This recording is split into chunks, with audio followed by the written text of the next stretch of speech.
चलिए मेरे बातों को अब सुनेंगे। एक छोटा सा लेकिन बड़ा ही महत्वपूर्ण टॉपिक पर हम सब परिचर्चा करने वाले हैं। आज हमारे परिचर्चा का जो मुख्य टॉपिक है, बिंदु है, उसका नाम है उत्पादन संतुलन, अभिप्राय एवं शर्त। क्या नाम है? उत्पादन में उत्पादक संतुलन, अभिप्राय एवं शर्त। अभी तक हमने पहले पढ़ा उपभोक्ता संतुलन। हमने 2 नंबर का प्रश्न बताया था, उपभोक्ता संतुलन क्या है। उपभोक्ता संतुलन को जानने से पहले हमने एक प्रश्न का उत्तर दिया था, उपभोक्ता कहते किसे? क्या? तो उपभोक्ता उस व्यक्ति को कहते हैं, उपभोक्ता उस व्यक्ति को कहते हैं जो किसी वस्तु को इसलिए क्रय करता है कि उसका उपभोग कर सके। जैसे मैंने मार्कर खरीदा, क्यों? क्योंकि मैं इसका उपयोग करता हूं। एक दुकानदार भी मार्कर खरीदता है लेकिन वो उपभोग करता है, तो वो उपभोक्ता नहीं कहलाएगा। गलत से? हम एक बोरी आटा खरीद के लाते हैं इसलिए क्योंकि मुझे उपयोग करना है। एक होटल वाले भी आटा खरीद कर लाता है इसलिए उसका रोटी और समोसा बना कर बेच सके।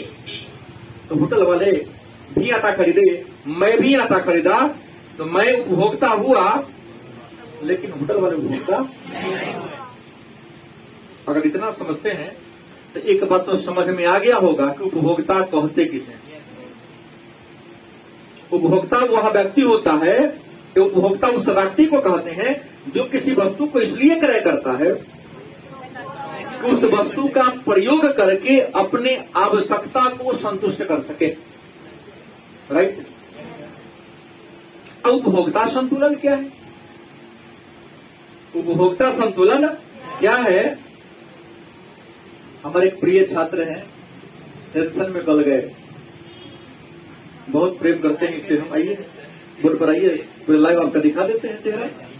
आजा, मौका नहीं मिलता। देखिए ये है, अब ये अन्न खाते हैं या अन्न इनको खाता है, आज तक मुझे पता नहीं चला।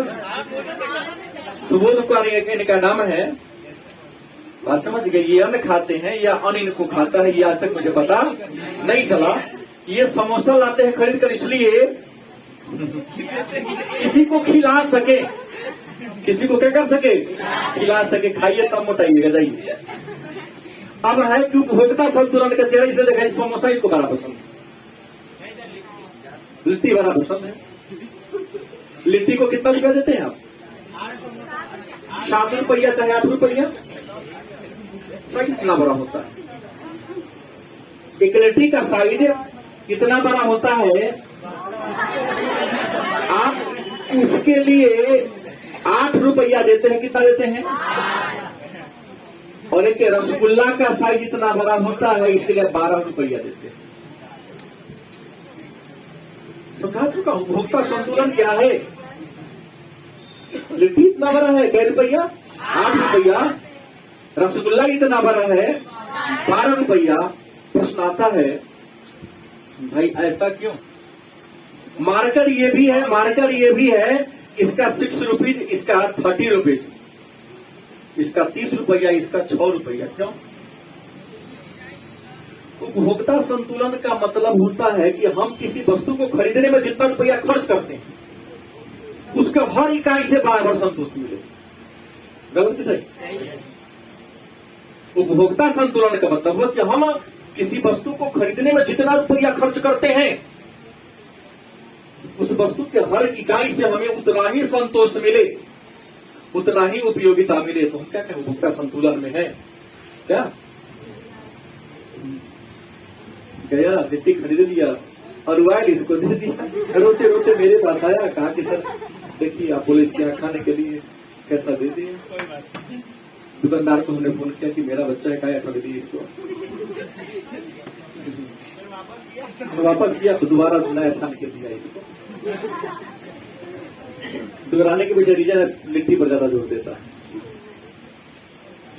वस्तु को हमने इस मार्कर को 30 रुपया क्यों दिया?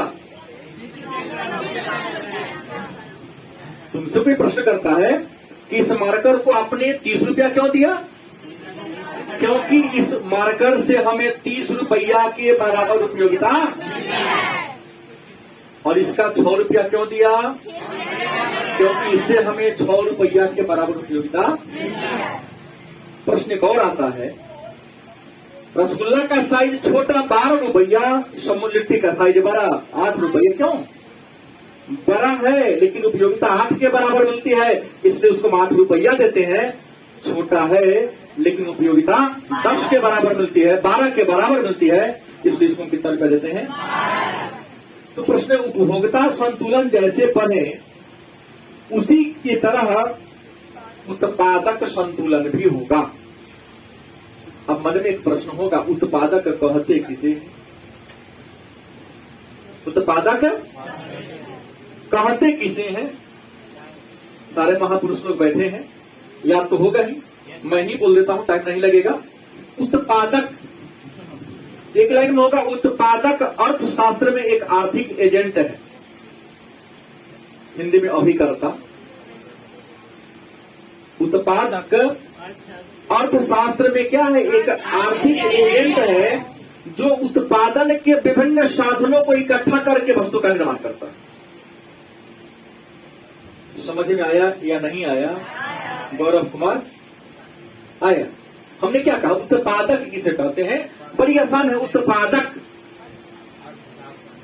उत्पादक अर्थशास्त्र का क्या है? एक अभिकर्ता है, आर्थिक एजेंट है, जो उत्पादन के विभिन्न साधनों को इकट्ठा करके, संग्रह करके किसी वस्तु का निर्माण। अब मेरे मन में एक तो खुद रहा है, कुछ खड़ा हूं। उत्पादन के कितने साधन हैं और कौन कौन है? आप हमको नाम बताएंगे, कौन कौन है? बोल सकता है? उत्पादन के कितने साधन हैं? 5 साधन हैं। बढ़ जाओ। भूमि, श्रम, पूंजी, साधन। इन्हीं 5 चीज को ना इकट्ठा करके हम किसी वस्तु का निर्माण करते हैं। 2 नंबर का प्रश्न है, उत्पादक किसे कहते हैं, या उत्पादक कौन है, या उत्पादक का अभिप्राय क्या है? बड़ी आसान बात हो गया कि उत्पादक अर्थशास्त्र का एक आर्थिक एजेंट है जो किसी उत्पादन के विभिन्न साधनों को इकट्ठा करके, संग्रह करके किसी वस्तु या सेवा का निर्माण करता है। मैं भी एक आर्थिक एजेंट हूं, क्योंकि मैं वस्तु तो नहीं, सेवा का निर्माण कर रहा हूं। हमने भी यहाँ एक छोटा सा रूम लिया, यहाँ डेस्क बेंच लगाया, यहाँ पर बिजली पंखा डेस्क सब लगाया, मार्कर खरीदा, बोर्ड लगाया। गलत है सही? आवाज स्पष्ट सुनाई दे सके, थोड़ा सा पीछे वाले बच्चे परेशान हो जाते हैं, माइक भी लगा दिया।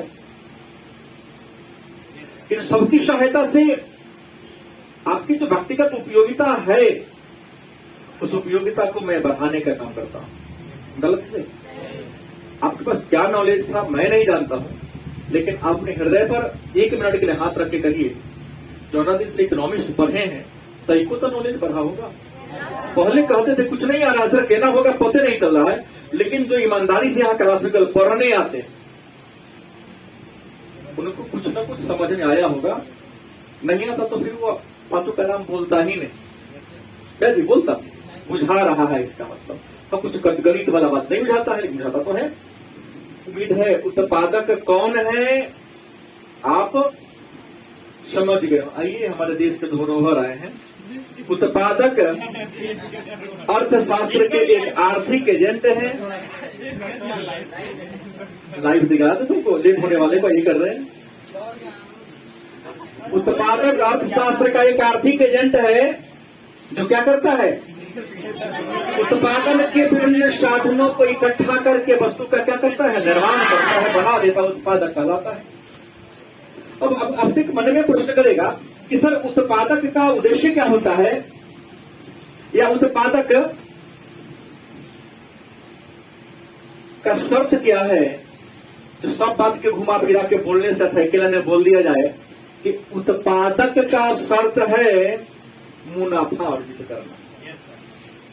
गलत कि सही? मैं हूं, आपके पिता ने दुकान खोला, या जो भी इंसान हो उत्पादन इसलिए करता है क्योंकि उसे मुनाफा क्या हो सके, मुनाफा हो सके, यदि लाभ हो सके। अगर लाभ नहीं होगा तो क्या वह किसी काम को करेगा? लेकिन मन में आएगा प्रश्न कि सर कुल लाभ बराबर क्या है?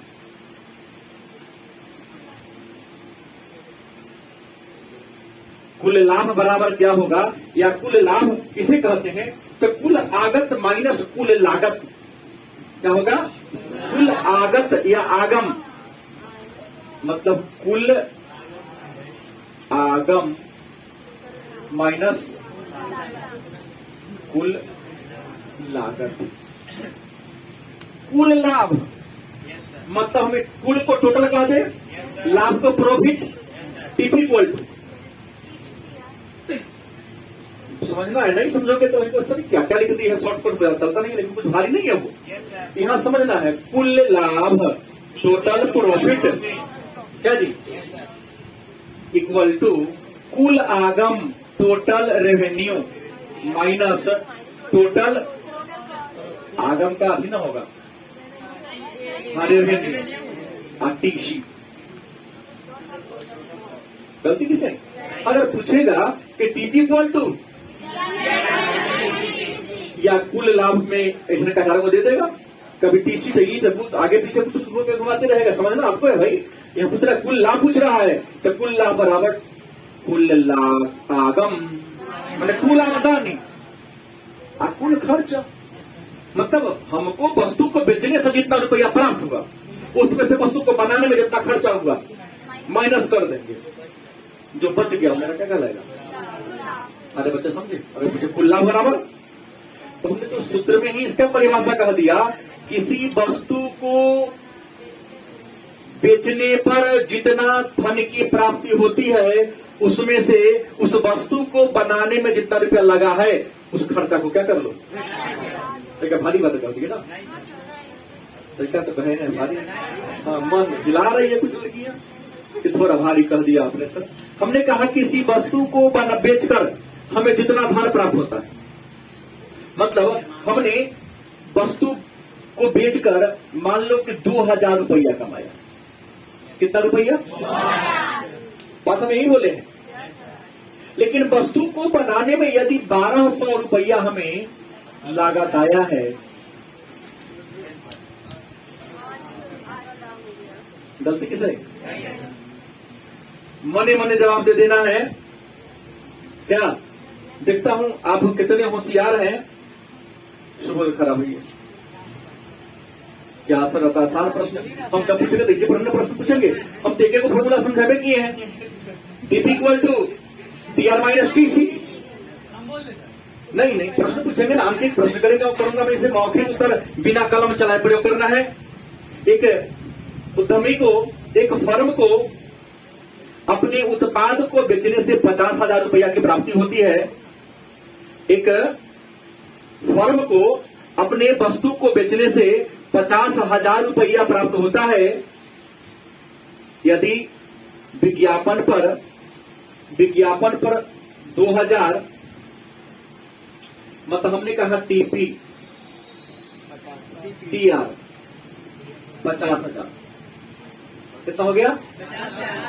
विज्ञापन पर एडवर्टीजमेंट में कितना? 2000, ट्रांसपोर्टिंग में 10,000, अब वस्तु बनाने में 15,000 खर्चा हुआ, तो आप कुल लाभ बताइए हमको। कुछ जोड़ देगा,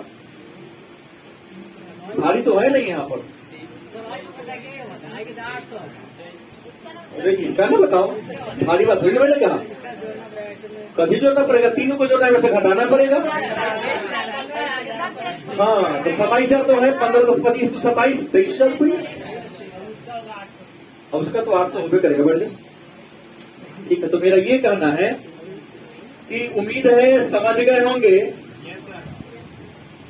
और कुल लाभ का अगर कोई प्रश्न करे तो कुल लाभ अगर निकालने के लिए कहे कितनों पर का भारी प्रश्न दे दे कि विज्ञापन पर इतना खर्चा हो, दामे में जोड़ेंगे। हम यहाँ सामान बेचने जा रहे तो हमने 200 रुपया का खा लिया, तो खाए तो वही में हम जोड़ेंगे। भाई नहीं बेचने तो खा, तो घरे बेच के खाते। हम मोटरसाइकिल से गए तो वो पंचर हो गया, पंचर बनवाए तो पंचर पर क्या अपना खर्च वही पर जोड़ेंगे ना। एक बिजनेसमैन की तरह सोचोगे तब इकोनॉमी समझ में आएगा, ना तो बनेगा ना तो ना बनेगा। मतलब उस वस्तु घर से निकले, हम जो भी काम किए वस्तु के बारे में जो भी खर्च हुआ कहाँ जोड़ेंगे? वस्तु पर ही जोड़ेंगे, अगल बगल में जोड़ने का काम नहीं करेंगे। कुल लाभ बराबर समझ गए होंगे। कुल आगम और कुल लागत। लागत माने खर्चा, लागत माने खर्चा, आगम माने आमदनी। हम वस्तु को जितना रुपया प्राप्त कर लिए उसे कहेंगे कुल आगम, और उस वस्तु को बनाने में जितना खर्चा हुआ उसे कुल। तो कुल आगम माइनस कुल लागत इक्वल टू कुल लाभ। न बचल है? अब वैसा प्रश्न है तो समझाएंगे। अभी तक इस कुल लाभ का ये किया हूं। अब हमें इन्होंने कहा कि सर हमें कुल लागत निकालना है। अंकित प्रश्न पर जोर दे रहेंगे। हमें कुल क्या निकालना है? टीसी निकालना है। तो हम क्या करेंगे? आगम में ये जो हो गया लाभ को जोड़ देंगे। किसमें? लागत हम आपको निकालना है। मेरा कहना लागत निकालना है कि आगम निकालना है? आगम निकालना है। मतलब कितना आपको आमदनी हुआ, तो हम करेंगे लागत में लाभ को जोड़ देंगे। ठीक तो है, क्या दिक्कत है? अगर ये कह रहा है कि सर हमको टीआर निकालना है तो हम क्या करेंगे? वो आगे आगे चलेगा। हम अभी इससे समझाना था ना, धीरे धीरे निकालना है तीनों का। मेरा प्रश्न था पर ये समझा के दवा जो बीच में पूछ दिया है तो बता रहा हूँ, तीनों को लिख दे रहा हूँ। यदि आपको टीआर निकालने के लिए कहेगा तो क्या यहाँ हो? पहले अगर हमने यहाँ एक बात बताया, आपको टीपी निकालने के लिए कहा तो हमने क्या कहा कि टीआर माइनस टीसी। लेकिन अगर टीआर निकालने के लिए कहे तो साइड के चेंज करेंगे तो डायरेक्शन मतलब चिन्ह चेंज हो जाता है। तो टीआर निकालना होगा तो क्या करोगे? टीपी प्लस, गलती किस है? टीआर निकालने के लिए कहेंगे तो क्या कहेंगे? कितना क्या तरेरा रहा है? आंख तरेरा रहा है, धीरे धीरे उठ रहा है। न बुझाया? यही बात है ना? ये बुझाओ कि ना? मैंने समझ में आया ये वाला लाइन? अरे ये ना लिखा हूं कुल लाभ बराबर, लेकिन ये ना बुझाया है?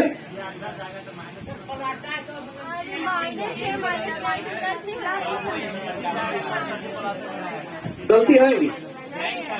बोल रहा गलती है पूरा न बुझाया। तो हमसे पूछा है,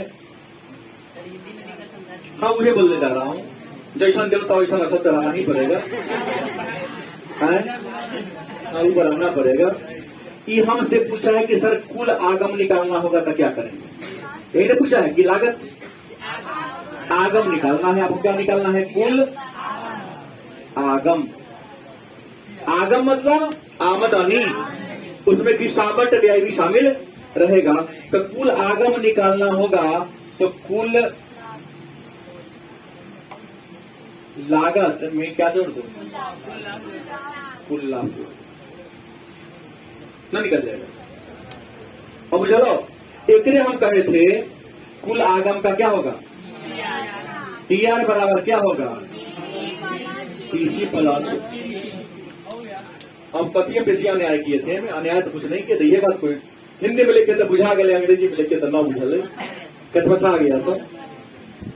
अगर तुम कहोगे कि सर टीसी निकालना होगा तो हम क्या करेंगे? टीसी निकल जाएगा, क्या करोगे? कुल आगम माइनस लाभ। टीसी बराबर क्या हो करोगे आप लोग? TR minus TP. यही तो तीनों का फॉर्मूला पाठ में है, दूसरा है कर। इस पाठ में ही 3 फॉर्मूला है। अगर हिंदी में कहो तो इसको हिंदी में लिख दो। हिंदी में क्या होगा? टीसी का करना होगा कुल लागत बराबर कुल आगम माइनस कुल लाभ। फिक्र ना बुझाए आप, एक समझ गया सब बुझेगा। आगे बढ़ू,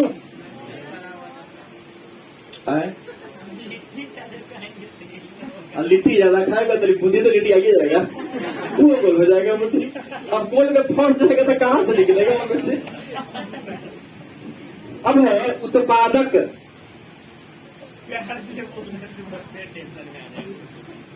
उत्पादक एक फॉर्मूला उत्पादक होता है। प्रश्न घुमाए, टेंशन मत लेना। क्योंकि उत्पादक के संतुलन का क्या अर्थ है? अरे सर जी, तो उत्पादक का संतुलन पढ़ाए थे, परीक्षा में तो गड़बड़ा गया। परीक्षा में क्या पूछा कि फर्म के संतुलन का अर्थ क्या है? तो उत्पादन हम करते हैं कि फर्म में ना होता है? फिर मैंने कारखाना, कारखाना के संतुलन का मतलब क्या है? कुछ भी करे। कंपनी के संतुलन का मतलब क्या है? समझने की बात। उत्पादक कहे, फर्म कहे, कारखाना कहे, उद्योग कहे, टेंशन में नहीं लेना। ग्रामीण कहावत, खाएगा बकरी की तरह सूखेगा लकड़ी की तरह। क्या बोल?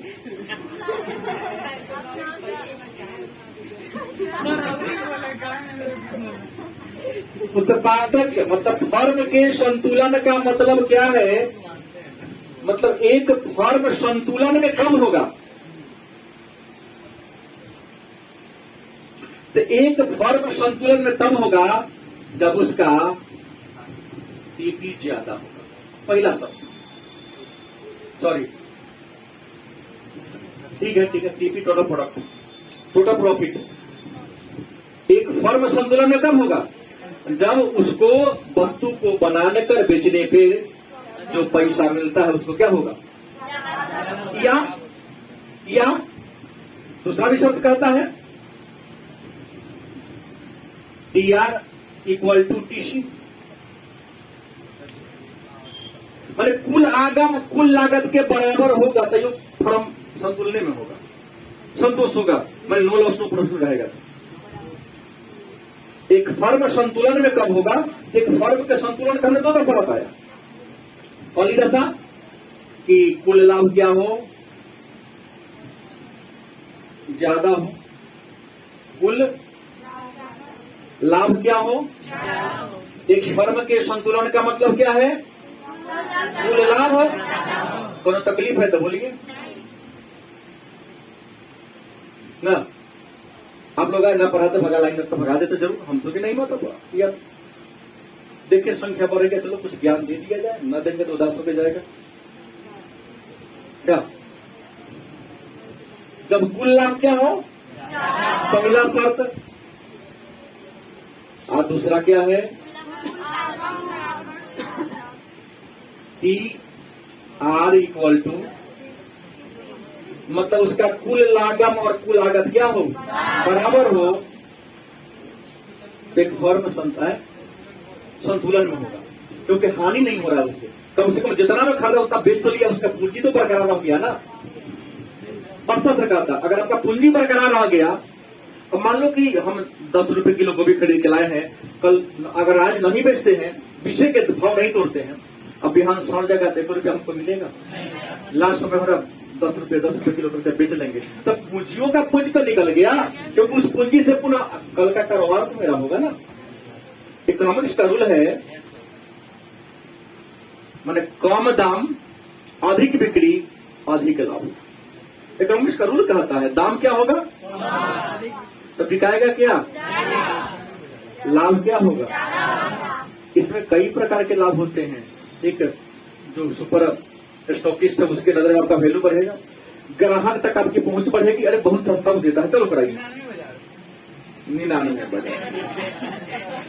हाँ मानता हूं मैं, नहीं कहे बनेंगे, मानता हूं। अब है उत्पादक या फर्म के संतुलन की विधि क्या है, आपको बता दें। उत्पादक या फर्म के संतुलन की 2 अवस्था है। कितनी अवस्था है? कितनी अवस्था है? वस्तु से पूछ सकता है, टेंशन मत लेना, कि उत्पादक या फर्म के संतुलन की कितनी रीतियां हैं? एक फर्म के संतुलन की कितनी रीतियां हैं? 2। पहला है कुल आगम एवं कुल लागत रीति। पहला कौन है?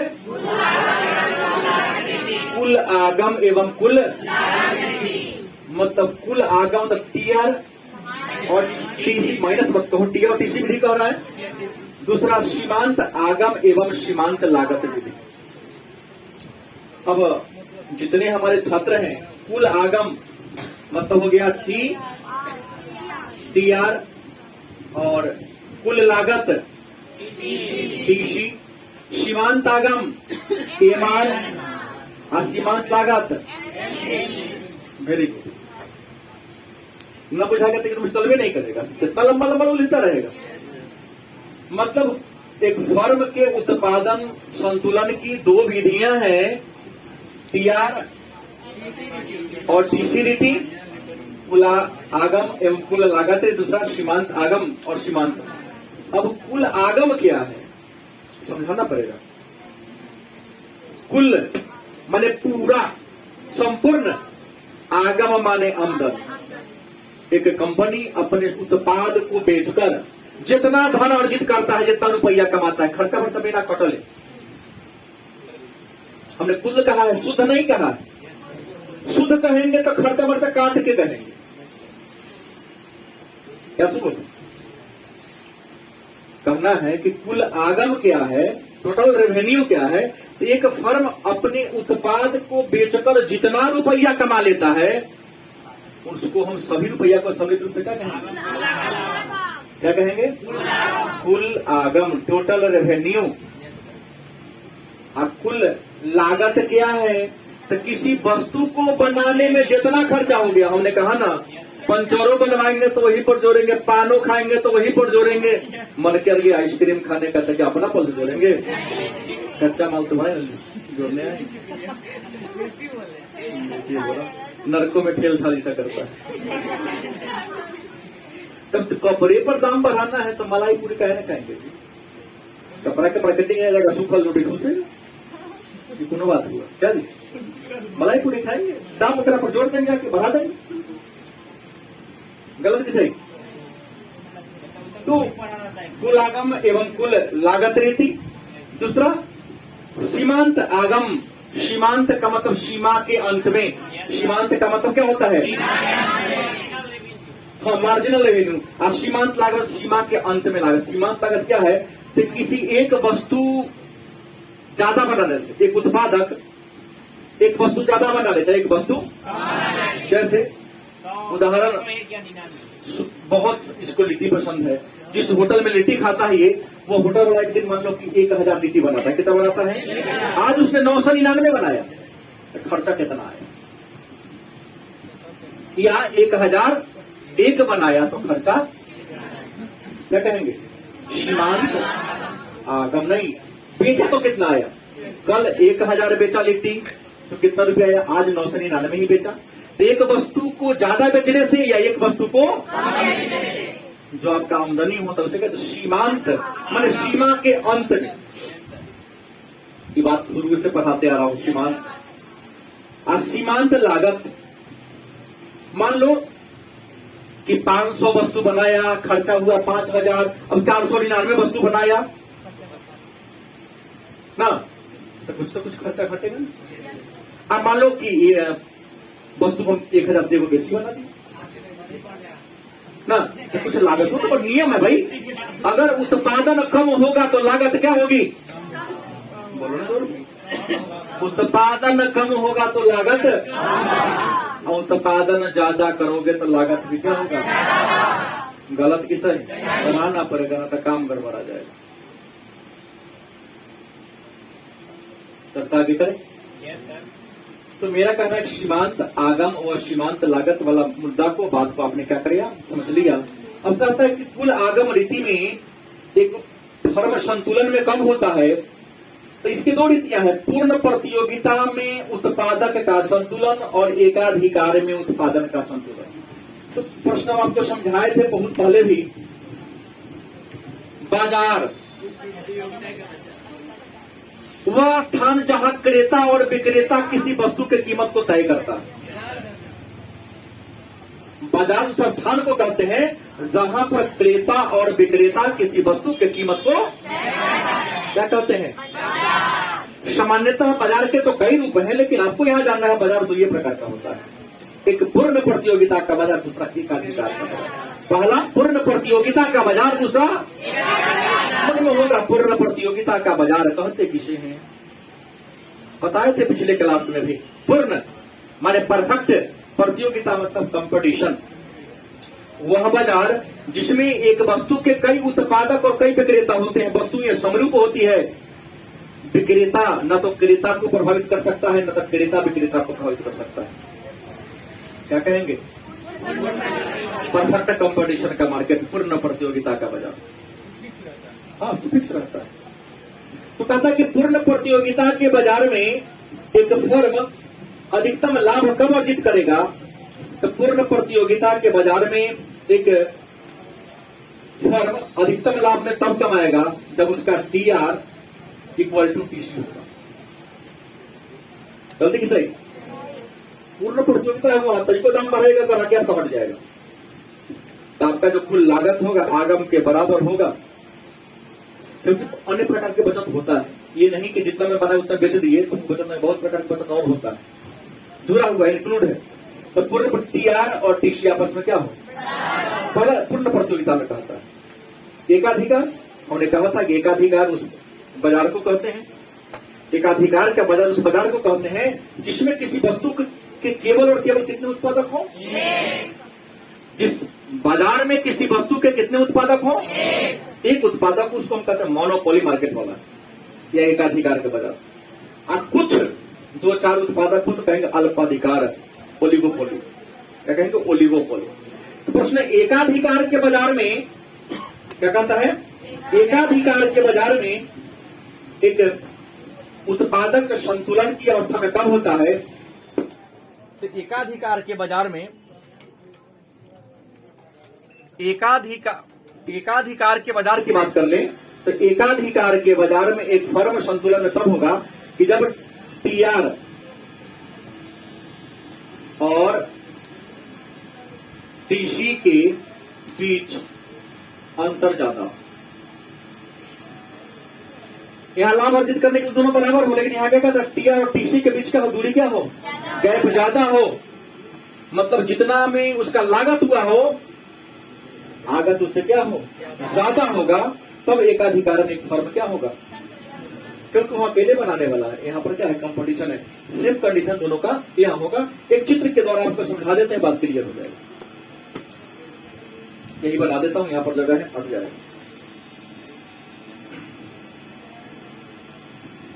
अब हम लेते हैं कि पूर्ण प्रतियोगिता के बाजार में यहां जानते हैं हमेशा वाई ओ यहां पर एक्स दर्शाते हैं। हम यहां पर क्या करेंगे? यहां पर लागत को दिखाते हैं। इस लाइन में क्या दिखाते हैं?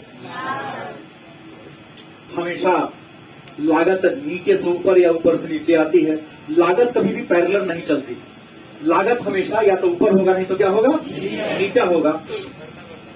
घटता बढ़ता रहता, तो हमेशा दिमाग में बैठा के सेट देना है। और यहां पर इनपुट्स होगा। क्या होगा?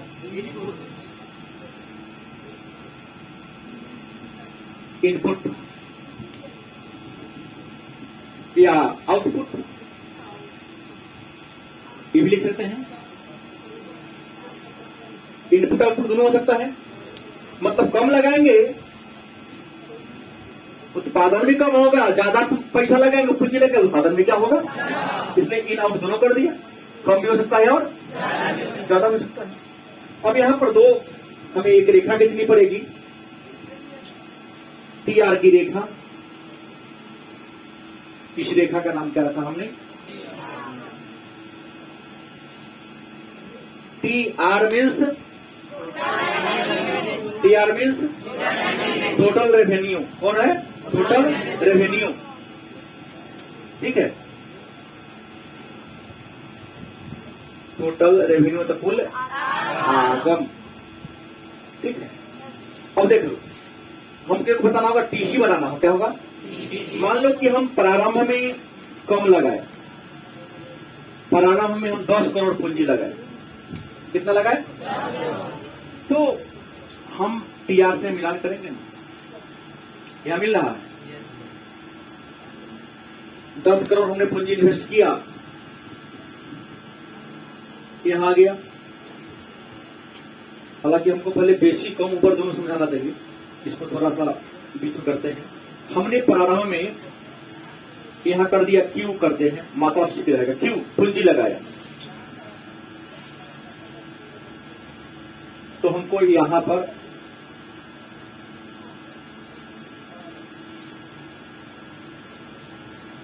पी आया।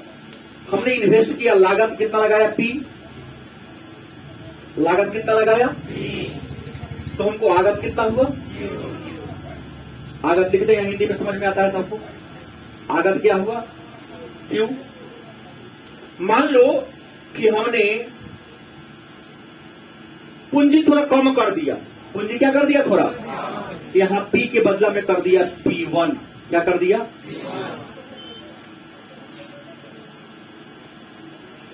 तो मेरा उत्पादन भी क्या हो जाएगा, पूंजी कम लगेगा उत्पादन क्या होगा। हमने क्या किया, नहीं पूंजी को घटाया नहीं बढ़ा दिया, P1 से बढ़ाकर क्या कर दिया P2 कर दिया, क्या करा P2।